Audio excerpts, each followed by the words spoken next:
할렐루야. 아멘. 이 자리에 나오신 모든 분들을 주님의 이름으로 환영하고 축복합니다. 잠시 기도하고 기도한 후에 하나님의 말씀 전하겠습니다. 사랑이 많으신 하나님 감사합니다. 복된 주일을 우리에게 허락하여 주시고 우리에게 생명 허락하여 주셔서 주님 앞에 나와 예배하게 하심에 감사드립니다.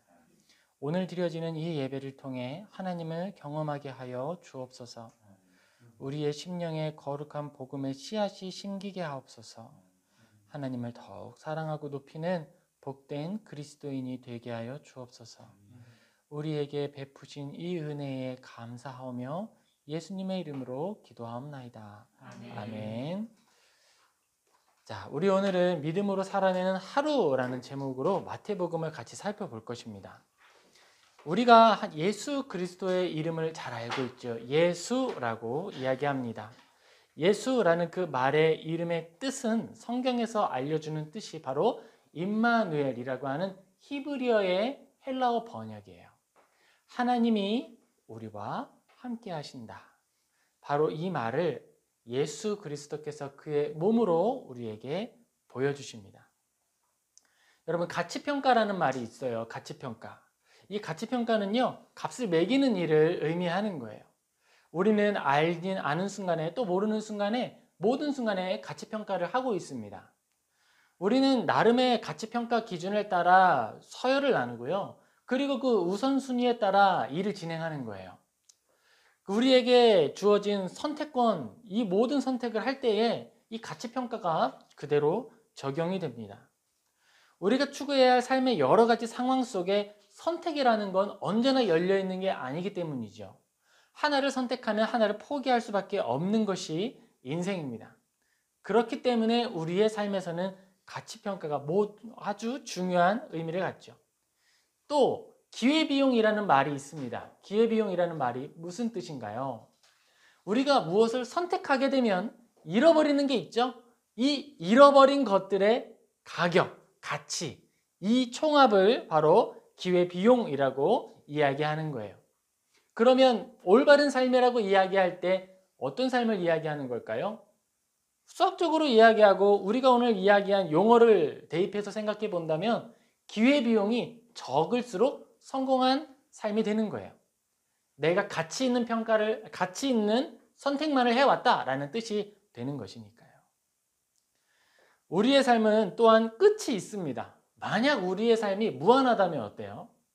아주 작은 가치들이라 하더라도 가치평가 기준에 내가 좋아하는 것을 최고 기준으로 삼고 하나씩 이루어가면 돼요. 삶이 영원하기 때문에 기회비용이라는 게 소용없지요. 오늘 못한 거 내일 하면 되고 내일 못하면 내년에 하면 되니까요. 그런데 우리의 삶이라는 것은 한계를 가지고 있습니다. 그렇기 때문에 우리의 삶은 가치평가와 기회비용이라는 단어에 집착할 수밖에 없는 거예요. 특별히 중세에는 메멘토모리라는 말도 사용되기도 했습니다. 메멘토모리 무슨 뜻일까요? 죽음을 기억하라 라는 의미예요. 재밌는 건 이게 흑사병 당시에 이 말이 어딘가로부터 피어 올라와서 많은 사람들에게 유행을 했는데 죽음 앞에서 자유롭게 즐기라 라는 의미로 사용했던 말이었어요.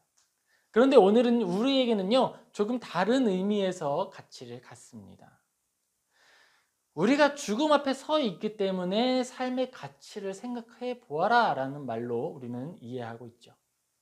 우리는 오늘 마태복음 1장에 나타난 다윗의 자손 요셉과 그의 아내 마리아의 삶을 살펴보면서 삶의 의미와 가치에 대해서 살펴보고 함께 은혜 나누겠습니다. 제가 요셉을 이야기할 때 다윗의 자손 요셉이라고 이야기를 계속 할 거예요. 왜 그러냐 하면 성경에 요셉이 몇 명 나오거든요. 그래서 혼동될 수 있어서 다윗의 자손 요셉이라는 말을 사용하겠습니다. 그리고 마리아는 또 헷갈릴 수 있어서 요셉의 아내 마리아라고 부를 거예요. 우리는 지금 이 순간 함께 뭐 하고 있죠? 예배 드리고 있죠? 여러분, 오늘 그리고 이 시간, 이 공간 어떻게 의미를 부여하고 계세요? 우리는요, 정말 큰 시간을 살아가는 사람들이에요. 그렇죠? 우리는 일평생 길면 70, 아주 건강하게는 또 어떤 사람들은 드물게 80 살아간다고 이야기하는데 어떤 그런 제한된 삶 속에서 아주 넓은 공간 속에서 하나님의 특별한 은혜 가운데 함께 모여 있는 것입니다. 우리가 살아가는 삶은요, 직선과 같아요. 이걸 잘 기억하셔야 돼요. 시작이 있고 끝이 있습니다. 시작이 없는 사람도 없어요. 또 끝이 없는 사람도 없습니다. 사람은 누구나 한 번 태어나고 한 번 죽는 거예요. 그리고 이 한 번의 죽음 이후에는요, 우리에게 또 한 번의 죽음의 기회가 있습니다. 바로 그것을 준비하는 것이 이 시간의 삶이 되는 것이죠. 여러분, 구원이라고 이야기할 때 죽음 이후에도 구원이 올 수 있습니까? 없습니다. 우리가 지금 살아있는 이 삶에서요, 구원의 기회는 숨을 쉬고 생명을 이어가는 그 날에만 주어지는 거예요. 이 호흡은요, 내 마음대로 만들어낼 수 있는 게 아니에요. 이 호흡은 하나님께서 주시는 온전한 선물이에요. 내가 오늘 호흡하고 오늘 예배드리고 오늘 하나님의 복음을 들었는데 돌아가는 길에 주님을 뵙게 될지 내일 주님을 뵙게 될지 알 수 없는 거예요. 여러분, 은사라는 말이 있습니다. 은사. 우리가 가지고 있는 하나님께로부터 받은 선물들을 은사라 불러요. 그런 의미에서 시간은, 생명은 하나님의, 아주 몸이 좋고 건강해 보이는 사람도요, 어떻게 될지 알지 못하는 것입니다. 왔을 때는 순서가 있었지만 갈 때는 순서가 없는 거예요. 그 모든 사람들이 각자 받은 인생의 분량 속에서 감사하며 하나님 앞에 영광 돌리며 살아가는 거예요. 그 짧은 인생, 내일을 알지 못하는 생명을 살아가면서 가치평가를 하고 기회비용이라는 말을 하며 살아가고 있습니다. 기억하시기 바랍니다. 우리의 생명이 끝난 이후에는 구원도 없습니다. 두 번째 사망은요, 영원한 사망이에요. 첫 번째 사망은 모든 사람들에게 찾아옵니다. 하지만 두 번째 사망은 하나님 앞에 나아가지 않는 사람들에게 찾아오는 거예요. 왜 그럴 수 있을까요? 우리에게 주어진 이 생명 자체가 하나님께로부터 온 첫 번째 은혜이기 때문에 그래요. 이것을 아브라함 카이퍼나 어떤 믿음의 사람들은 일반 은총이라고도 불렀습니다. 믿는 사람과 믿지 않는 사람에게 주어진 가장 기본적인 하나님의 은혜이기 때문에 그래요. 존재의 약속, 그들이 살아갈 때에 나라를 지탱하시겠다는 하나님의 약속, 생명뿐 아니라 생명을 가지고 살아가는 사람들의 기본적인 권한들을 보호하시는 것도 또한 하나님이십니다. 어떤 사람들은 그런 놀라운 하나님의 섭리를 이야기하면서 보이지 않는 손이라고도 이야기하는 거예요. 얼마나 그 모든 게 놀라우면 보이지 않는 손이 조율하고 있다고까지 이야기할 정도였어요. 우리도 이야기합니다. 그들과는 조금 깊이가 다르지요. 내 삶을 인도하는 보이지 않는 손이 있다라고 고백하며 나아갑니다. 예수님께 우리가 달라붙어 있고 그로부터 오는 유익을 받아서 이 땅을 살아갈 때 우리는요, 둘째 사망이 두렵지 않은 거예요. 그리고 우리는요, 내일 나에게 찾아올 죽음이 두렵지 않습니다. 왜 그럴 수 있을까요? 우리는 온전한 트랙 위에 서 있기 때문에 그런 거예요. 저는 이런 생각을 해본 적이 있어요. 우리의 삶이 무엇이 가치 있는 삶일까? 우리는요, 정말 아주 큰 엔진을 가지고 있는 기관차와 같아요. 엄청난 능력을 가지고 있습니다. 그런데 트랙을 벗어나 있어서는 전혀 달려갈 수가 없는 거예요. 반대로 우리가 연약하고 작다 하더라도 트랙 위에 제대로 올라가 있기만 하면 우리는 나아갈 수 있어요. 심지어 우리가 이 트랙 위에서 얼마 가지 못하고 은퇴한다 하더라도요, 상관없어요. 왜냐하면 하나님은 그가 올바른 트랙 위에 서 있는가 없는가 그걸 보시기 때문에 그래요. 얼마나 멀리 갔는지 어떤 일을 이루었는지 이거 하나님 관심 없어요. 우리가 드리는 유로가, 달러가, 금이, 은이 하나님께 무슨 의미가 있겠습니까? 하나님은 그저 네가 올바른 트랙 위에 서 있구나, 견뎌내고 있구나, 머물러 있구나라는 것에 가치를 두시고 평가하시는 거예요. 아까 제가 사람의 삶이 지극히 제한적이라고 이야기했습니다. 시편 90장 10편은요, 생명에 대해서 이렇게 설명하고 있습니다. 제가 읽을게요. 우리의 연수가 70이요 강건하면 80이라도 그 연수의 자랑은 수고와 슬픔뿐이요 신속히 가니 우리가 날아가나이다. 우리의 삶이 그래요, 여러분.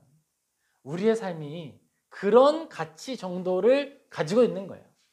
내가 나를 높게 평가할수록 우리의 삶의 비참함은 더 많아지는 거예요. 내가 나를 높게 평가하고 있다면 하나님 안에서 안전하게 계단을 밟고 내려오시기 바랍니다. 가장 높은 보좌는 하나님께 내어드리고요. 우리가 가장 낮은 주님의 발 아래 엎드려 있을 때 안전한 거예요. 성경이 이야기합니다. 잔치가 벌어질 때 어디에 가서 앉으라고요? 높은 자리에 앉아있지 말라 그래요. 왜죠? 창피하거든요. 주인이 올라가 있으면 아니야 거기 상석 당신 거 아니에요. 내려오라 그래요. 얼마나 그게 부끄러운 일이에요. 어디가 있으라 그래요? 지혜로운 사람은 말석에 가서 앉아있으면 주인이 어떻게 한다고? 아니 이 귀한 분이 이렇게 여기 앉아 계시면 어떻게 저 가서 상석에 앉으시라. 정말 지혜롭지 않습니까?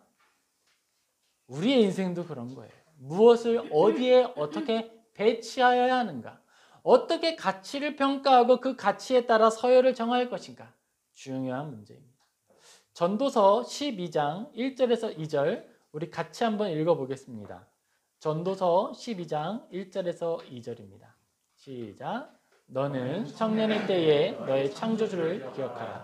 곧 곤고한 날이 이르기 전에 나는 아무 낙이 없다고 할 해들이 가깝기 전에 해와 빛과 달과 별들이 어둡기 전에 비 뒤에 구름이 다시 일어나기 전에 그리하라. 아멘. 지혜를 우리에게 가르쳐주는 전도서의 기록자는 우리에게 이야기하고 있습니다. 청년의 때에 너의 창조주를 기억하라. 트랙 위에 서라는 거예요. 어떤 사람들은 이야기하죠. 하나님을 믿을 때 가장 지혜롭게 믿는 건 죽기 전에 믿는 거다.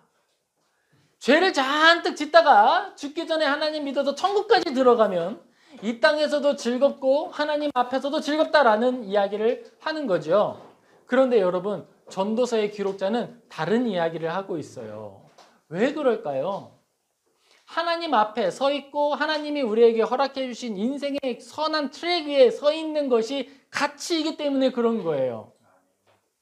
우리가 그 트랙 위에 서 있다는 게 왜 가치 있냐면 우리가 세상을 지탱하는 거거든요.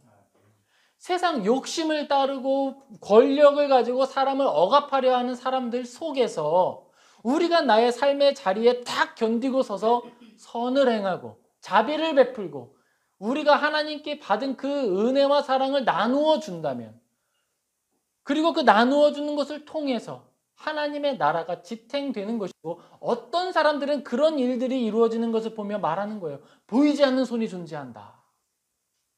하나님이 살아계신다라고 이야기하는 거예요. 성경이 우리의 삶이 어떤 의미를 갖는지, 가치를 갖는지 이해하고 있다는 사실, 설명하고 있다는 사실을 주목하시기 바랍니다. 성경은 우리에게 생명의 가치가 믿음보다 덜하다라고 이야기하고 있어요. 다시 말합니다. 생명의 가치라는 것이요, 믿음보다 탁월하지 않다는 거예요. 진정 이 의미를 이해하고 누려서 삶에서는 자유롭고 믿음 안에서는 소망을 찾는 여러분 되시길 주님의 이름으로 축복합니다. 단위 시간 안에 가장 효과적으로 살아내는 방법은요, 믿음으로 살아가는 방법이에요. 우리가 읽은 성경, 우리 마태복음 1장 같이 읽었는데 이 안에는요, 다윗의 자손 요셉이 등장합니다. 다윗에게는 자손이 얼마나 많았어요, 그렇죠? 11개 상하, 그 안에 담겨있는 왕들의 족보와 그의 자녀들이 수도 없이 등장을 합니다. 기록된 사람도 있지만 기록되지 않은 사람들은 어마무지하게 많은 거죠.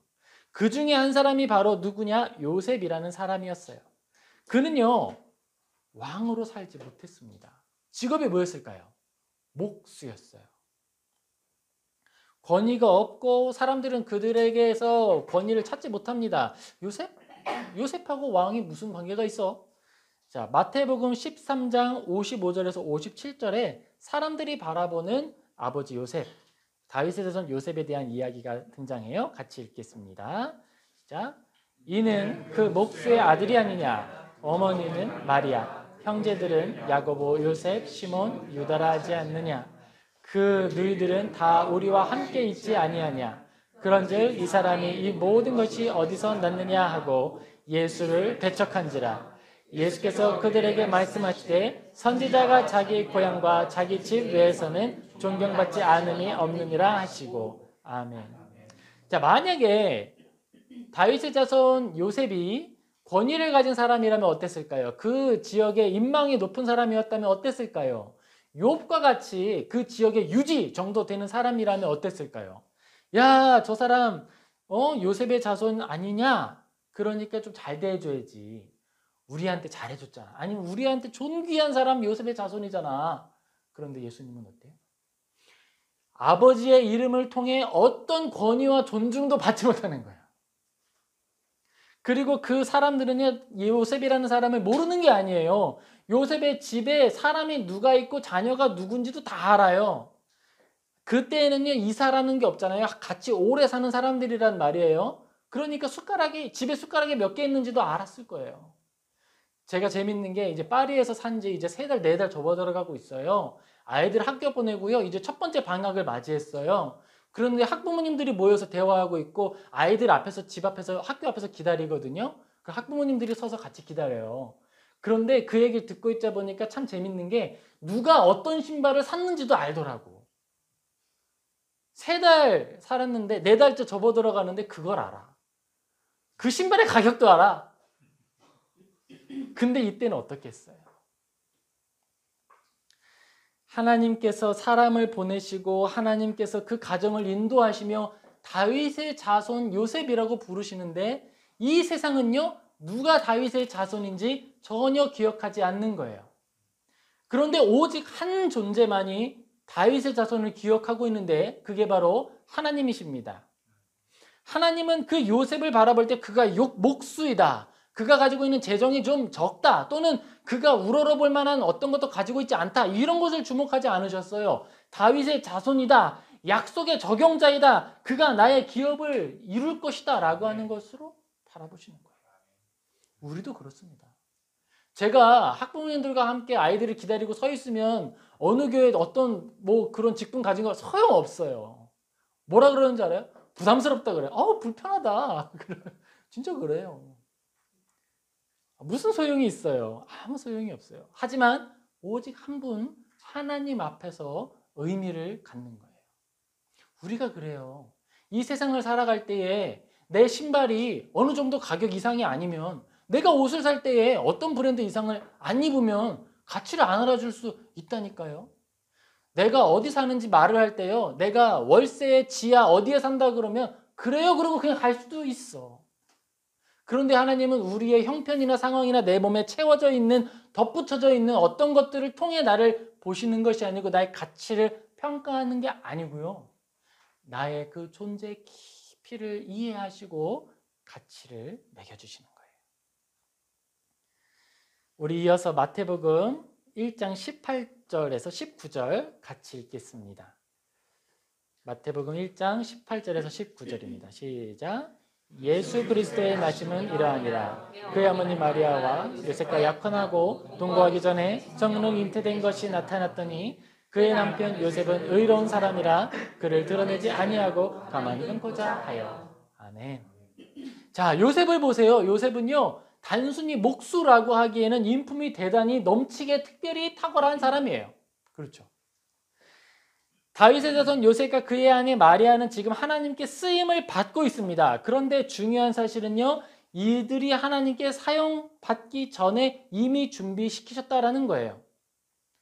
그는 목수로서 살아가는 데에 그의 정체성이 한계를 갖지 않았습니다. 하나님께서는 그 정도로만 그를 준비시키신 게 아니라는 거예요. 하나님의 일을 위하여서 그에게 특별히 준비시키시는데 성품을 준비시키시는 거예요. 놀라운 일을 예비하셨다는 겁니다.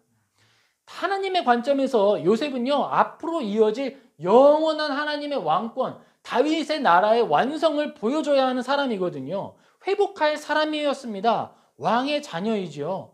그리고 그 놀라운 왕의 족보, 왕의 계보에 요셉을 두시고 또한 마리아를 초대하시는 거예요. 우리는 다윗의 자손 요셉과 그의 아내 마리아에 대해서 하나님의 관점으로 바라보아야 할 필요가 있습니다. 요셉과 마리아를 부모의 태중에 지으시고 성인이 되도록 살아있게 하신 이가 바로 하나님이세요. 그리고 요셉에게 하나님께서 인품을 허락하여 주시는데 몫으로 알려질 만큼 자신의 일에 또한 성실하게 하셨어요. 형편없는 요셉? 형편없는 목수? 이게 아니라 목수지. 이 목수야. 잘 알려진 목수였어요. 또한 결혼할 아내가 어떤 일이 일어난 거냐면 좀 부정한 일이 벌어지게 된 거예요. 나하고 결혼하지 않았고 나와 잠자리를 같이 하지 않았는데 아내한테 임신 소식이 전해지고 있습니다. 내가 그걸 봤어. 근데 그때 어떻게 행동하는 거예요? 보통의 인품이었고 그냥 일반 목수였다면 어땠을까요? 그런데 하나님은 그가 분노로 행동하지 않을 좋은 성품과 인내를 준비시키셨어요. 요셉이 만약 그 상황을 접하고 즉각적으로 분노하고 악의적으로 판단하는 사람이었다면 어땠을까요? 목수 일을 하면서 그냥 사람들한테 떠벌리는 사람이었다면 어땠을까요? 하나님의 일은 이루어지지 않았을 거예요. 뿐만 아니라 마리아의 명예도 지켜지지 않았을 거예요.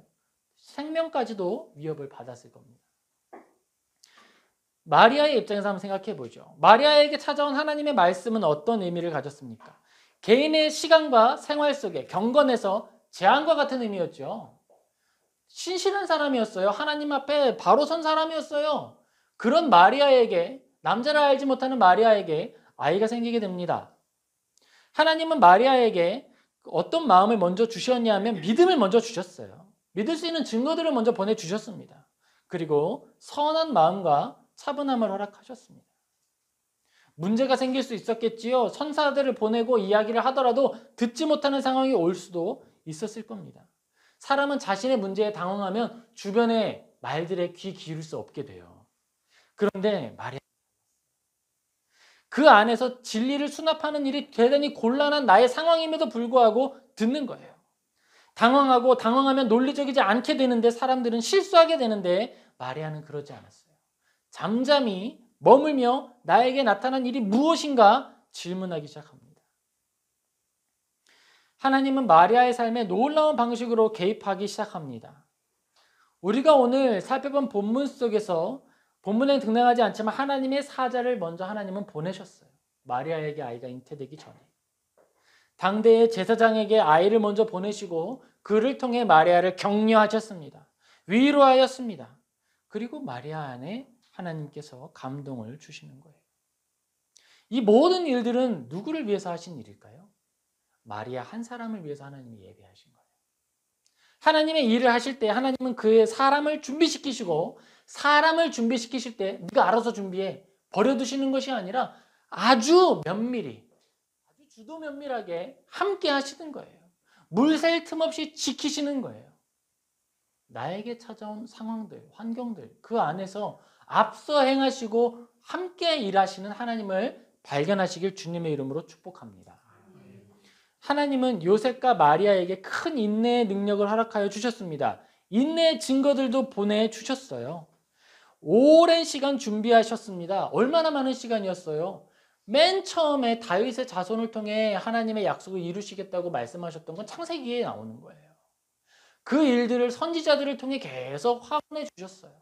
다윗을 통해 이야기 한 번 더 하셨죠. 영원한 약속을 이제 이루시는 거예요. 그 일을 위하여 한 사람의 삶에 깊이 찾아오기 시작하시는 겁니다. 하나님은 요셉을 찾아가셔서 마리아의 명예를 지키기 시작하십니다. 하나님께서 그의 사람을 지키실 때에 그냥 생명 정도 지키는 걸로 끝나는 게 아니에요. 박형규 목사의 명예를 하나님이 지키시는 거예요. 여러분의 명예를 하나님이 지켜주십니다. 세상은요, 사도 바울의 명예를 알지 못했어요. 그러나 하나님은 그의 삶에 아주 면밀히 동행하시면서 그의 명예를 지켜주십니다. 사람들이 말하죠. 저자는 저주받은 사람이야. 저 사람 잘못된 걸 가르치고 있는 사람이야. 저 사람 봐라. 손에 독사가 물렸지? 저 사람은 살인자일 거야. 그때 하나님이 그때마다 그 순간마다 개입하셔서 기적을 통해 놀라운 일의 이루어짐을 통해 또는 믿는 사람들이 많이 일어나서 그를 존귀히 여기는 일을 통해 그를 지켜주시는 거예요. 위로하여 주십니다. 여러분, 성경에서 나타나는 믿음의 그 주인공으로 살아가는 삶이 어떤 것 같으세요? 믿음의 주인공 되고 싶으시죠? 되시기 바랍니다. 믿음의 주인공으로 살아가는 삶은요, 어떤 사람들이 볼 때 멋있어 보일 수 있어요. 사람들 앞에서 자기의 삶을 간증하고 하나님의 뜻을 나타내는 많은 사람들이 있지 않습니까? 그런데 우리는 그 설교를 듣고 그 간증을 들으면서 또 웃기도 하고 울기도 해요. 그런데 그 사건이 우리의 삶에 찾아온다면 여러분 어떨 것 같으십니까? 한 걸음 떨어진 곳에서 바라본 그 상황은요, 인생 역전의 놀라운 드라마로 보일 수 있어요. 그런데 그 삶의 주인공이 된다면 가장 큰 비극이 될 수도 있는 거예요. 하나님을 믿는다는 건 바로 그거예요. 비극 속에서 하나님의 놀라운 일들을 기다릴 수 있는 믿음을 준비하고 살아가는 것입니다. 우리가 기억해야 할 것은요, 드라마의 주인공이 피할 수 없는 비창과 곤경, 바로 그 순간에 하나님이 가장 긴밀히 함께 하신다는 사실이에요. 스데반 집사의 삶과 많은 믿음의 사람들의 삶에 하나님이 그렇게 개입하여 주셨습니다. 말씀의 주인공으로 살아가게 된 마리아의 마음을 하나님이 위로하셨어요. 성령님께서 그의 크신 능력과 감동하심으로 그의 영혼과 삶을 지켜주셨습니다. 당대의 대제사장 사가랴와 그의 아내 엘리사벳을 통해 그녀가 품은 자녀가 모든 죄인을 위한 산 제물이 되실 예수 그리스도라고 증언하게 하셨습니다. 누가복음 1장 41절에서 42절입니다. 같이 읽겠습니다. 엘리사벳이 마리아가 무난함을 들으매 아이가 복중에서 뛰노는지라 엘리사벳이 성령의 충만함을 받아 큰 소리로 불러 이르되 여자 중에 내가 복이 있으며 내 태중에 아이도 복이 있도다. 아멘. 하나님은 마음의 믿음을 준비시키시고 하나씩 일들을 풀어가시는 거예요. 충분한 준비가 이루어진 후에 하나님이 일하십니다. 우리는 하나님의 기적에 참여하는 삶을 경험할 수 있어요. 요셉의 아내 마리아는 하나님께서 베풀어 주신 큰 능력으로 힘을 얻어 하나님에게 받은 그 사명을 가지고 하나님을 찬양했습니다. 누가복음 1장 46절에서 50절입니다. 시작. 마리아가 이르되 내 영혼이 주를 찬양하며 내 마음이 하나님 내 구주를 기뻐하였음은 그의 여정의 비천함을 돌보셨음이라. 보라 이제 후로는 만세의 날을 복이 있다 일컬으리로다. 능하신 이가 큰 일을 내게 행하셨으니 그 이름이 거룩하시며 긍휼하심이 두려워하는 자에게 대대로 이르는도다. 아멘. 마리아의 이 고백은요, 참된 믿음의 고백입니다. 하나님은 그의 마음을 조작하시거나 그를 악의적으로 다루신 적이 없어요. 순전한 믿음과 삶의 증언들로 그의 믿음을 준비시켜 주시는 거예요. 우리도 그래요. 우리가 믿음의 여정을 갈 때요, 내 마음에 나는 하나님 잘 믿으면 순교하면 어쩌지? 이런 겁이 날 수 있어요. 실제로 제가 그랬거든요. 또 이런 거 있죠. 아, 하나님 믿으면 나 헌금 많이 해야 되는 거 아니야? 아, 싫은데? 그런 마음 들 수 있어요. 내가 그랬거든요. 그런데 여러분 안심하시기 바랍니다. 그 마음이 있는 한 여러분들에게 그런 일은 일어나지 않아요. 일어나지 않아요. 그리고 오히려 감사하시기 바라요. 내 마음에 갑자기 내가 정말 이 교회를 위해서 헌신하고 싶다. 내가 하나님을 위해서 헌신하고 싶다. 막 이런 일이 막 열정이 끌어오를 수 있거든요. 내가 뭔가 해야 되는데. 내가 뭔가 해야 되는데. 그때 기대하세요. 그 일을 충분히 하고도 넘칠 능력과 은혜를 부어주십니다. 하나님, 내가 하나님 나라를 위해서 일하고 싶은데요. 제가 정말 지금은 하나님께 드릴 게 1유로밖에 없어요. 1유로 딱 하는 순간 하나님이 마음을 받았다. 내가 너와 함께 한다라고 이야기하시는 거예요. 우리를 사용해 주시는 게 하나님의 뜻입니다. 요셉과 마리아와 같이 한 시대를 이끌어가는 사람들이 있어요. 한 국가를 이끌어가는 믿음의 사람들이 있습니다. 하나님은 그들을 준비시켜 주세요. 믿음의 사람 중에 청교도 목회자 크리스토퍼 러브라는 사람이 있었습니다. 그는 1651년도 8월 22일에 정치적인 판결 때문에 순교자의 길을 가게 돼요. 참수를 당하게 됩니다. 그런데 그는요, 믿음의 여정을 따라 그가 가지고 있는 신념 안에서 처형장으로 걸어갈 때 오히려 그를 죽이기 위해 준비하고 있던 교관을 위로하는 사람이 됐어요. 이렇게 이야기했습니다. 선생님, 나는 하나님을 찬송하고 내 마음은 천국에 있습니다. 나는 괜찮습니다. 이렇게 이야기했어요. 뿐만 아니죠. 많은 사람들이 하나님 안에서 믿음을 지키며 나아가는 것으로 주변 사람들을 일깨워 주는 거예요. 어떤 사람들은 죽음을 통해 그의 믿음을 보여 다른 사람들을 일깨워 주고요. 어떤 사람들은 그의 삶에 아름다운 삶의 열매를 맺어서 하나님의 영광을 올려드리고 주변 사람들의 믿음을 세워주는 거예요.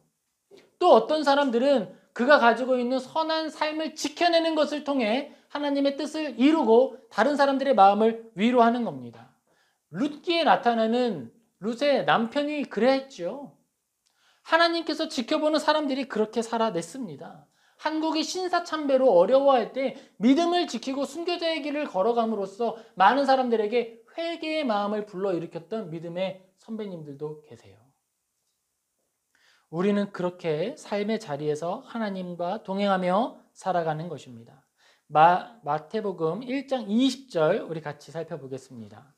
마태복음 1장 20절입니다. 시작.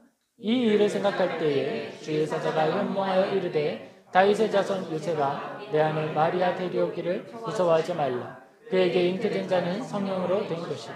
아멘. 우리는요 하나님께 쓰임받고 있는 요셉에 집중해서 한번 말씀을 살펴볼 거예요. 그의 삶에 지금 어떤 일이 일어나고 있죠? 아내가 임신했대. 나 결혼 안 했는데요? 그랬더니 하나님이 찾아오셔서 이야기합니다. 성령으로 잉태된 것이니 아내 데려오기를 두려워하지 마라. 하나님 앞에서는요 벌써 뭐라고 선언됐어요? 너의 아내래요. 아내는 아직 결혼 안 했는데요. 너의 아내. 이미 나의 아내. 데려오라는 거예요. 하나님은 그의 뜻에 순종하는 사람들을 통해 놀라운 일을 이루십니다. 호세아 선지자에게 했던 말과 똑같죠. 음란한 여인 고멜이 떠나갔어요. 그랬더니 하나님이 뭐라 그러셨어요? 데려와라. 그런데 그를 데려오는 호세아의 마음이 싫지 않았어요. 마찬가지예요. 싫은 마음에서 데려오는 게 아니에요. 사랑하는 마음에서 데려오는 거예요. 그리고 데려오고 나서 믿음의 여정이 끝나나요? 그렇지 않습니다.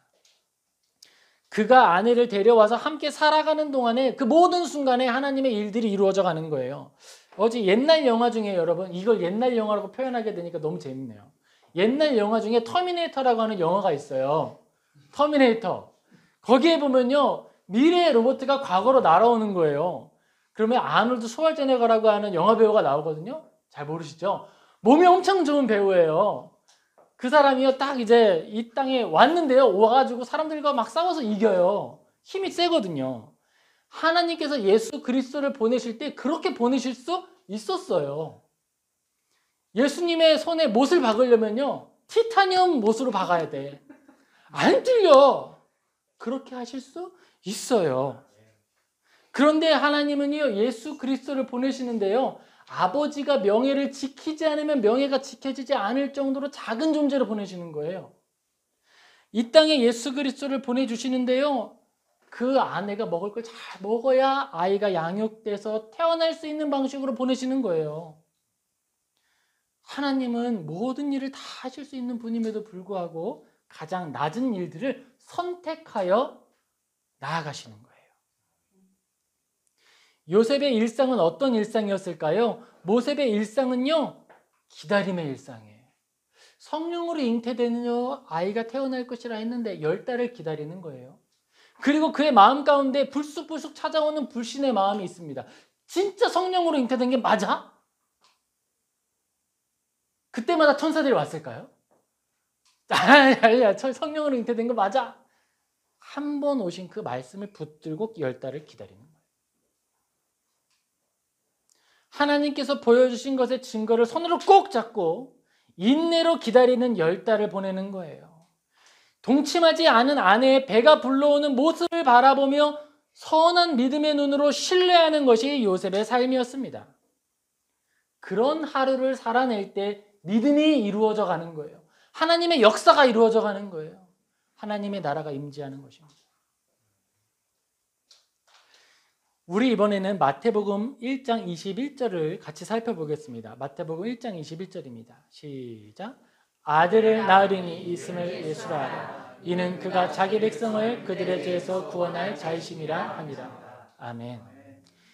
우리는요 하나님께 쓰임받는 삶, 이 관점을 마리아의 삶에서 한번 생각해 보겠습니다. 요셉의 아내 마리아가 살아내는 믿음의 삶은 어떤 하루였을까요? 다 하나님의 은혜 가운데서 제사장의 아내를 만났습니다. 사가랴의 아내를 만났는데요. 그 만남을 통해서 확인하는 게 있었어요. 그것은 하나님께서 우리를 사용하신다는 거예요. 엘리사벳이 아이를 가질 수 없는 나이임에도 불구하고 아이가 배에서 자라고 있는 모습을 바라보게 되죠. 우와, 봤어. 그리고 성령님이 마리아에게 큰 감동을 주셔서 하나님을 찬양하는 고백을 하게 하셨습니다. 자, 믿음의 사건이 생겼어요. 그런데 일상은 어때요? 지금 내 몸에 나타나는 처음 경험하는 일들이 있는 거예요. 입덧을 합니다. 이게 뭐지? 음식 냄새 못 맡겠어. 하루하루 가는데 내 몸에 변화가 생겨나는 거예요. 배가 점점 불러나오게 되죠. 몸이 무거워집니다. 배가 불러와서 호흡이 가빠집니다. 날마다 찾아오는 새로운 현상들이 낯설고 겁이 나요. 마리아의 하루는요, 낯선 현실을 받아들이는 순종의 하루였어요. 해산의 날을 바라보며 두려움과 떨림으로 기다리는 하루입니다. 약속의 그날이 다가올수록 두려움이 조금씩 커지는 거죠. 요셉은 믿음으로 신뢰하는 10달을 보냈고 마리아는 믿음으로 인내하며 하나님을 바라보는 10달을 보내는 거예요. 여러분, 믿음으로 살아내는 삶, 하나님과 동행하는 삶이 어떤 삶이라고 생각하세요? 그것은요, 세상이라고 하는 튼튼한 나무, 그 세상의 벽에 나사못을 박는 것과 같습니다. 경건한 삶으로 하루를 온전히 하루 살아내면 그만큼 우리의 삶은 믿음으로 전진하는 거예요. 믿음으로 온전히 살아내는 하루가 나의 삶에 하나님의 뜻을 이루어가는 하루가 되고 세상에 하나님의 뜻을 관철시키는 하루가 되는 것이에요. 우리가 할 일은요, 하루를 온전히 살아내는 거예요. 신뢰하는 것, 기다리는 것이 요셉의 삶이었다면 그의 하루의 충성은 인내였습니다.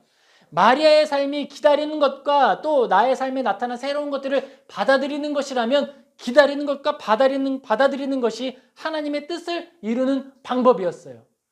그가 하루를 살아내고 한 달을 살아낼 때 하나님의 뜻이 하루만큼 이루어지고 한 달만큼 이루어지는 것입니다. 요셉은 가장으로서 감당해야 할 새로운 상황과 매 순간 찾아오는 불신, 한 가정을 책임지는 인생의 무게를 짊어지고 믿음의 여정을 나아가는 거예요. 마리아는 자신의 삶에 찾아오는 당황스러운 경험들과 처음 나타나는 것들을 받아들이며 그 속에서 순종하는 방법을 배워가고 있습니다. 예수님께서 태어나신 이후의 삶은 어땠을까요? 이제 막 태어나신 예수님, 어디에 누우셨죠? 말 구유에 누우셨어요. 말 구유는요, 말 밥그릇이에요. 말 밥그릇에 지푸라기가 깔려있고 그 위에 누우신 거예요. 그를 바라보는 마리아의 눈은 어땠을까요? 하나님의 약속의 선물이구나. 그런데 너무 약하다. 젖을 먹지 않아도 살 수 있었을까요? 아니죠. 때가 되면 2시간마다 젖을 물려야 돼요. 100일 전에는요, 낮과 밤도 못 가려요. 그가 대소변을 가릴 수 있는 것도 아니지요. 예수님께서 장성하실수록 사랑스러워지십니다. 마리아와 예수님 사이에는 사랑의 이야기들이 많이 쌓여가는 거예요. 예수님이 장성하신 이후에는 어떻게 되었을까요? 그리고 예수님께서 보여주신 첫 증거를 마리아가 봤을 때 어땠을까요? 마리아는요, 삶의 증거를 통해 예수님이 하나님의 사람이라는 걸, 하나님께서 보내신 하나님이라는 걸 알았을 거예요. 그러니까 뭐라고 말해요? 아우, 잔치 때 포도주가 떨어졌네? 예수야, 고고. 이미 보았던 증거들이 있었기 때문에 예수님께 포도주를 맡길 수 있는 것이죠. 그 많은 일들, 기록되지 않은 일들이 마리아와 예수님 사이에, 요셉과 예수님 사이에 이루어져 있는 거예요. 예수님이 장성한 이후에 예수님은 십자가를 향해 나아가기 시작합니다. 마리아의 이 믿음과 인내, 이 사랑은요, 양육의 과정, 잉태의 과정에만 머물러 있는 것이 아니라 예수님의 사역 그 전반에 함께하는 거예요. 오히려 예수님께서 장성하신 이후에 그의 인내와 사랑이 더욱 절정을 치닫게 됩니다. 하나님의 일들이 나타나기 시작합니다. 감춰졌던 기적들이 왕성하게 나타나기 시작됩니다. 사람들이 변화하기 시작했어요. 그리고 그 사랑하는 아들 예수 그리스도는 십자가를 향해 내어가는 거예요. 마리아의 인내의 절정 어디였을까요? 십자가죠. 내가 낳은 아들, 내가 10달을 품은 아들, 나의 사랑스러운 아들, 나와 함께 수많은 추억을 공유하는 아들, 그가 십자가에 못 박혀 있습니다. 마리아가 바라보는 예수님은 어떤 모습이었을까요? 나의 모든 죄를 위하여 십자가에 달려 계신 분이 바로 예수 그리스도인 거예요. 내 아들이 나의 죄 때문에 죽었어. 그의 손과 발에 찔린 못, 그게 내 죄 때문이야.